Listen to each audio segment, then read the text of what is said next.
Hey, welcome back. It's time for another episode of WVU Marketing Communications Today. Brought to you by the good folks at West Virginia University's Data Marketing Communications Program. Sits squarely at the intersection of data-driven decision-making and modern marketing practices, and that's what we're going to explore today. Can we use data to make good decisions? I don't know. We're going to ask our guest host today, Whitney. Hey, Whitney, what do you think? Hello. Thanks for having me. Okay. Hey, I don't know where you're at today here. You're usually at the world headquarters of General Motors, but it doesn't look like that today here. It looks a little different. Today I'm in a suburb of Detroit in my home office. They let you do that at General Motors? Come on. They don't let people work from home. We get to work from home or work remote. Yes, we do. See, that's awesome. The world has changed. The world has changed. When my father worked for Chrysler, boy, you had to be there at 6 a.m. and you stayed till 8 o'clock every night here, sometimes Saturdays too here, but the world has changed. So it looks a little dreary out there, or am I just looking there? Is it the sun is shining at you, but it's actually a pretty nice day for Michigan. Is it? Okay. All right. No snow, no blizzard, nothing going on here. So no snow. It's supposed to get up to like 50, so we'll take it. Wow, that's a heat wave in Detroit this time of year. What hot topics have you got to talk about today? Are we really going to find out a way to talk about data and decision making? Come on, we don't need data. We just just good gut reactions, right?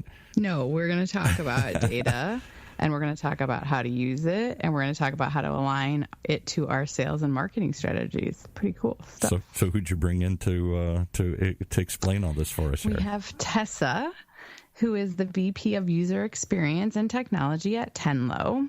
It's a pipeline marketing company that focuses on engaging high-value prospects with relevant buyer experiences to drive results. She's been leading data-driven marketing and technology product teams for over 15 years and has successfully executed rapid testing processes across hundreds of experiments, new product launches, and omnichannel campaigns. Can't wait to hear from Tessa. Okay, Tessa, you there? Where are you calling from, yes, Tessa, today? I'm calling from Cleveland, Ohio. Okay. And it is also sunny. It's beautiful. See, defies understanding. This is March. Come on, it's supposed to be miserable back there in both places. So, well, it's a good day here as well, so I'm waiting to hear how you guys are going to explain data-driven decision-making. Everybody says they do it. Why do so few really do it? So, Tessa, do you want to tell us a little bit about your background in Tenlo? I think I covered a bit, but is there anything you want to highlight?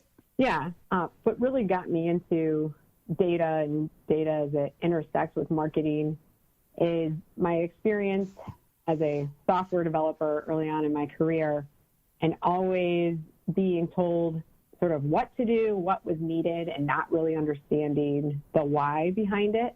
And as I got more curious about why do we need these features in the software, why do some work, and why do some that are produced so beautifully never get used, it brought me closer and closer to the marketing world, and specifically to the world of testing. I made the jump to marketing 15 years ago and took my experience in software and agile and combined it with how to best reach people in the right moment and test different messages and different experiences really quickly to learn what they really value. It's a lot of fun, and we've built a company around sort of scaling that for our clients whenever they want to test or validate a new product or try a new channel. We work with a lot of companies that have large sales organizations and are just now getting into digital marketing and discovering how much they can learn from the data. We use testing as a tool to sort of do that toe in water and not overly commit before you've learned what your audience really values, depending on where they're at in their journey. So you talked a little bit, actually twice in that description about reaching them where they want to be reached, or the value point. Why is that so important to a marketer?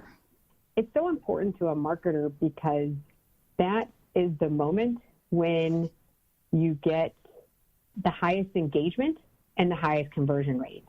It's very tempting when you're very deep into your company's values, your company's products, the features that the product has, and promotions or events that you might have coming up, to just push that out into the world and say, we got to let people know about this. But if all you're doing is pushing out into the world based on your own internal excitement, or if you're only organizing information based on how your sales team is organized or how your business is organized, it won't connect with what the customer actually needs and values in that moment. It's really important to first understand where people are in their journey and what kinds of information and answers are they looking for, and then start there and then build the marketing from there. Your click-through rates will go up, your conversion rates will go up, and it will be a better experience. Does that experience vary by channel? Is one experience in one channel different than, say, like, is Instagram potentially different than Facebook, or is a digital ad different than a social ad? It definitely is. And it has everything to do with the person's context. We work with a lot of B2B companies, and often they write off Facebook. They're like, well, we are a food service company and basically are shipping things by the case. No one's thinking about how many cases they have to order for their college or university cafeteria while they're on Facebook. And inverse of that is LinkedIn. They're most likely looking for solutions when they're on LinkedIn. Neither is always universally true. So you have to think about the context of the channel and what's appropriate. So if you're on Facebook, you're still a human being, but putting up a message that says you should buy cases right now probably won't resonate. When you're on Facebook, you're looking to connect, it's social, maybe you just want to keep things top of mind. A message that has more to do with a trend or news or is very timely to what's going on in the world and really delivers value from this informational level will do really well in a social channel where people are just being people.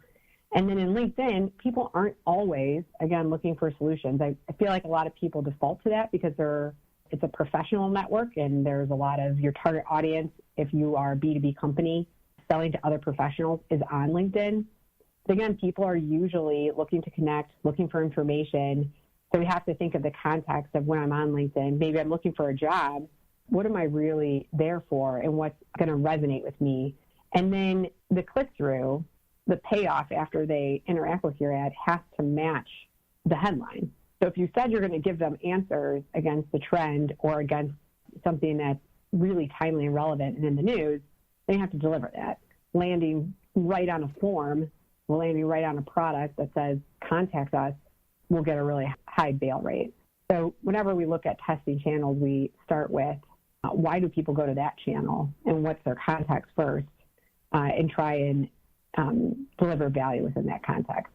Awesome. When you're working through this and you're talking about putting your toe in the water to test and look at the data, what kind of data do they want to see? Does sales want to see from the marketing team? What's the judgment of success, or are there times when it hasn't worked and you've changed direction? The data that sales wants to see is really high quality leads. And that sounds obvious because you can ask any salesperson and they'll be like, all I need is leads. And if you ask them, well, what kinds of leads are you getting from marketing today? They'll usually say, we're getting crap. And I was trying to think of a more nice word to say that, but that's literally usually what they say. They're like, it's all junk. Marketing drives just trash into our pipeline, and there are people that are not even worth calling. And the reason that happens is the right controls aren't in place to score and qualify the user based on where they came from. So we talked a little bit about targeting people on social media and really seeking to have a deep understanding of their context and what's going to deliver value. If someone comes in and downloads a white paper, that doesn't mean they want to buy your product tomorrow. It does mean that you now have permission to talk to them a little bit more and learn from them, and maybe surrounding them with more value nurture tactics would be a good thing before booting them off to sales. But I think we all very easily succumb to the pressure of, but we need leads right now. And that's where you have to balance how much are you doing in getting more people in that top of funnel, and what are you doing to better qualify them with activities that are more low funnel. Are you directly prospecting and then putting those prospects in a more content about product specs, about the maintenance of your products, maybe how it's serviced, the pricing options. And as people are responding to that, you're scoring them higher and booting them over, versus if they opt out and start only looking at content, then you're pushing them back into maybe a marketing qualified lead or just a nurture lead and keeping that relationship up. What sales wants to see is that marketing knows how to differentiate between someone who needs a little more time, information, content, and relationship building versus someone who's ready to be called. And they want you to just boot them over, the people who are close to that bind, who they can close, and that you have sound data and reasons for making those differentiations. From my experience in a lot of large companies, sales and marketing sit in different functions. And so you're talking about strong alignment. Do you have any tips to drive some of that alignment? Yes, I do. And this is usually we start with all of our clients. It is very challenging. That's why we like to we call it like a rapid testing approach and start small. My very first tip and our very first step is to do stakeholder interviews with your sales team. Now, they probably feel like they've already given all the information, they talk to so many people, and so it really has to organizationally work. Even if you get one person on the sales team to buy into a good information sharing session, that's awesome. What's most effective for us is scheduling one-to-one 15-minute conversations and hearing the language that salespeople use to combat no. So when they're in the closing process and someone says no, how is a salesperson addressing that no, and what are the words that they're using? We also want to hear from them, what are the gaps? What do they feel like they're not getting from a support standpoint? And then we take that back, and this is tip number 2, is use your sales team's challenges, language, and the gaps in your plan. Use it as a means of prioritizing it, and then use it to show how and why you're going to report on the data. They're looped into, this is how we're going to measure things for you to ensure you're getting higher quality leads. At the end of the day, if the leads don't get better, they won't care. So my third tip is always just recognize that you don't want to overburden them or get in the way. Select an activity that's going to prove a lot of high value very quickly. A lot of our clients do trade shows, so we'll usually structure a small rapid test around a show. And then that way, the metric or where we're going to see success is, did higher quality, more qualified people actually come to the booth? Did the sales people physically see and talk to more people who are going to buy and that they're going to have good deals coming out of that show? And then anyone who didn't, were we able to keep them in the loop and then serve them back up to the salespeople as those who they should follow up with? Every company is different. Other companies might have different very high value activities or high value events that work for those small tests. But that's what's really important to start building that bridge, is find out what their problems are, find out how they talk about them, how they address them, what they need to say what you're going to do, how you're going to measure it, and what you expect before you start. And then 3, then let them physically experience the results and the follow-up. And then that way they know the next time you do that, and maybe it's bigger or more scalable, that line of communication is open and that marketing truly has their back. We're going to go to a break now, and then we can dive maybe more into the results and how you drive them back to go bigger after some positive results. So thanks. Let's take a little break. And the little break is just to remind everybody that this little conversation is brought to you by West Virginia University's online data marketing communications program. It's the first graduate program of its kind in the country, focusing on strategic thinking, critical problem solving, and informed decision making like we're talking about today. The Data Marketing Communications program at WVU prepares you for your career by learning from top talent like we're talking with today, the innovative tactics you'll need to survive and thrive in today's new data-driven decision-making. If you want to learn more, just go to dmc.wvu.edu. That stands for Data Marketing Communications at West Virginia University. All right, back to our conversation on data. Can I throw one little quick curveball in here? Is there ever too much data? I just wonder that sometimes organizations can't handle the fire hose of data that they're collecting these days. Not that more data wouldn't help, but they just don't know what to do with it. Is that ever a problem? I'll start and Tessa can follow up. But we have a case where we have too much data and we've had to go back and say, okay, what actions are we taking on this data? So instead of 20 metrics, we might go back to 10 and use those 10 because we know we can take action. Tessa, what about you? Yeah, I think that I totally agree. There is a case when there's too much data. Right now, we've been spending more time in sort of the data science realm and looking at what types of machine learning algorithms or applications we can stand up to automate some of the more manual things we do. In that case, now I'm feeling like I don't have enough data, or clients don't, because the real benefits of machine learning and helping to support rapid tests at scale actually needs a ton of data. More data. Yeah, we're sort of straddling now in that what we're actually doing is more modeling, and not full machine learning, but we're getting better at knowing what is the data, like getting better at data cleaning, basically, that is going to be most valuable in a machine learning model. And I think in the next year we'll get there. But it's funny because I agree, like at first it was like, this is too much data, what the heck are we doing with it? But then now we know what to do with it. And it's like, okay, now we need more of this kind of data. And we don't have it. All right. I want to dive a little bit into what you were talking about with results and at an event. So if you get, I'm going to call them leads for the purpose of this, but you can correct me if that's not where you want to go. But you get action by some of the participants immediately. And then you mentioned there are other ones who maybe aren't ready and you're kind of following back up with them. Are you surfacing up from the information you've gathered from them another targeted ad? Are you following up? Is it an email? How are you going back to see if they're ready later? Yeah, that's a great question. So in the very first way that we get people there is we're trying to schedule as many appointments or intentional visits as possible. And we typically work really closely with the show that we're at to do that.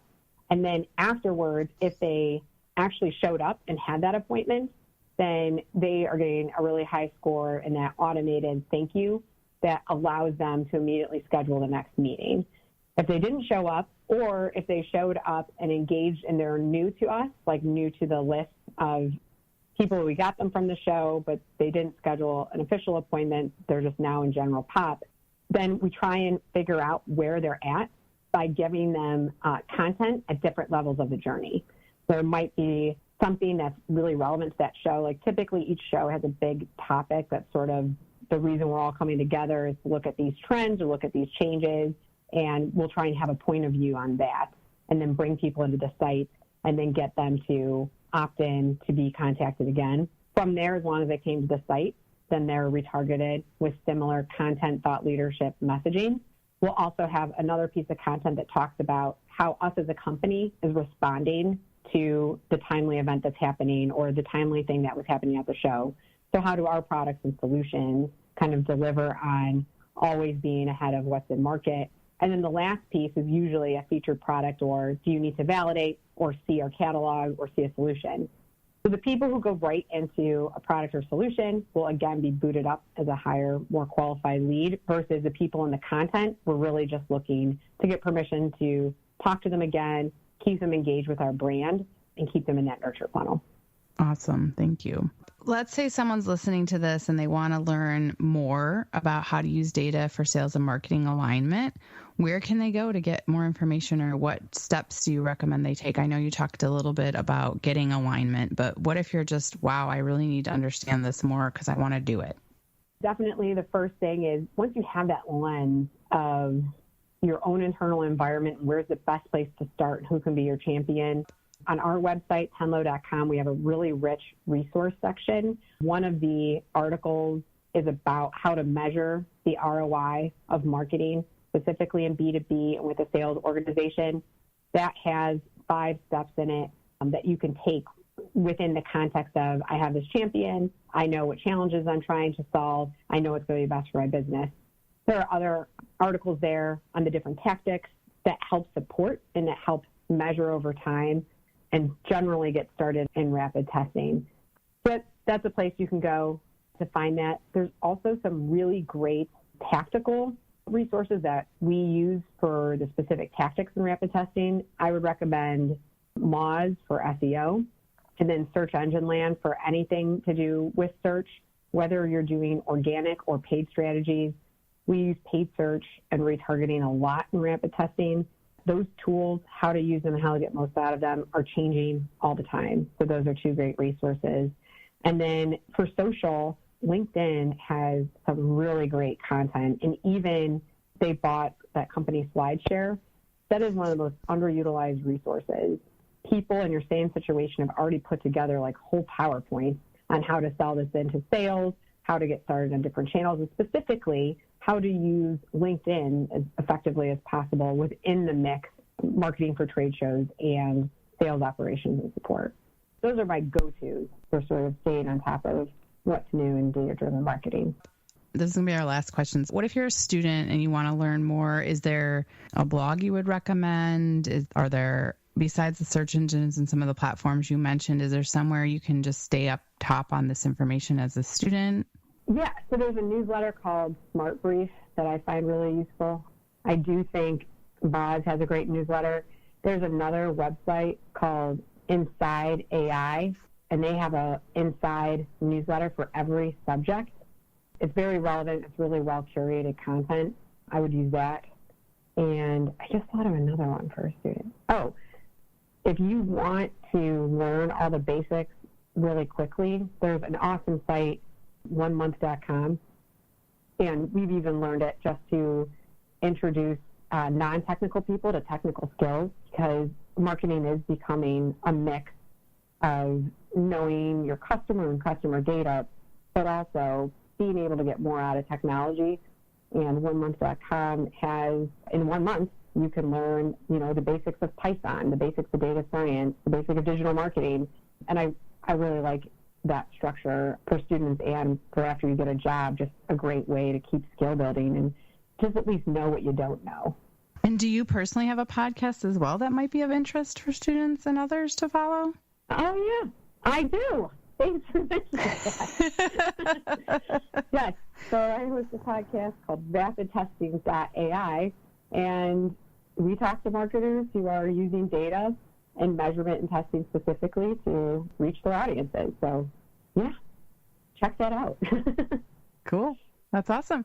I think we're done for today. Really appreciate you spending the time with us and hope you have a wonderful rest of the day and week.